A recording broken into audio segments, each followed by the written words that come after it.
चाहती है हमें मिटाने को, लेकिन हदीस पाक का मफहूम है कि जब तक एक भी अल्लाह अल्लाह करने वाले रहेगा, अल्लाह ताला इसी तरह से निजाम को चलाते रहेंगे और ये दुनिया बाकी भी रहेगी।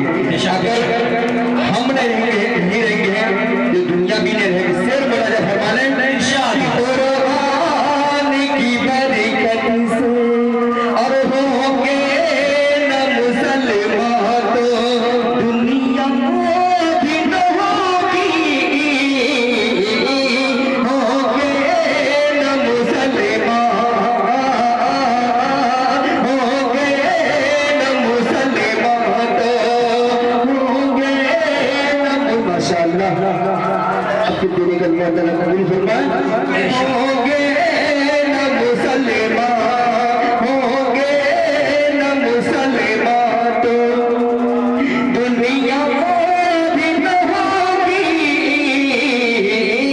होंगे न मुसलमान तो होंगे न मुसलमान तो दुनिया भी न होगी,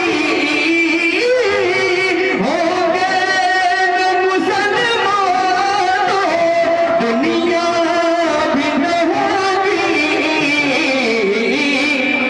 दुनिया भी है जब तक है, दुनिया भी है जब तक है, दुनिया भी है जब तक है मुसलमान सलामत, दुनिया भी है जब तक है मुसलमान